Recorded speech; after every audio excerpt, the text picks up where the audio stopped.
Okay. Now another.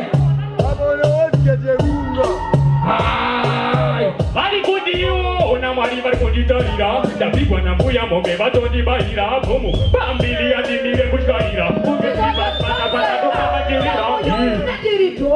you know the matter is what you okay now another takiri buru patani bomu na kunita maziburu patana kira totinga majeburu so baba mata buru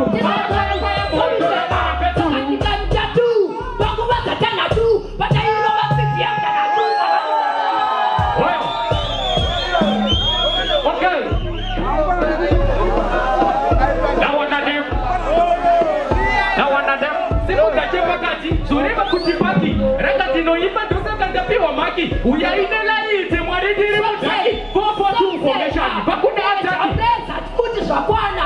Piti yepa na tuimi ziko. Tikatia Okay.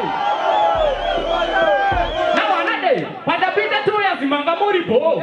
Babude ateso aramazara mago.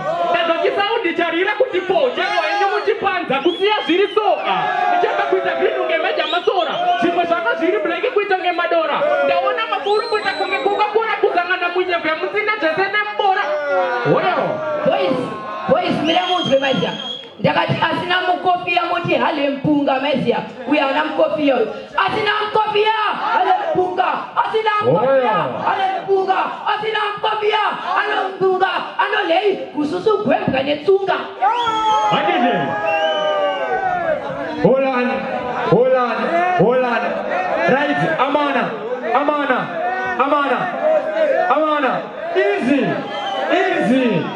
Easy. Amana.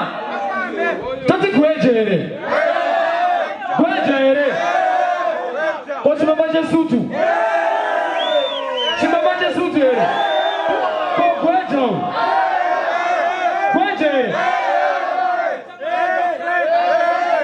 Chakalaga. Tuja sena wana. Simamaje. Warukuni simamaje bogo mdenga. Warukuni kwejere sena bogo mdenga. Amana mukono dichi. Amana. Dakupa ike kupesira. Kekupesirisa.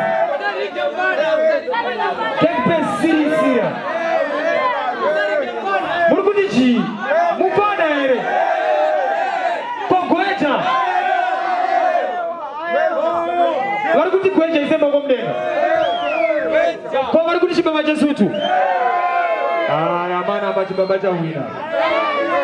Babacha wina. Nakati one love brother. Sorry boys. Ayo boys. Ababaru kuna kijaba boys. Wana botika basa ababonita musica. Wano zontoka boys. Yochumbaji. Zikabasi boys. Ndizabi zimjijeriwe.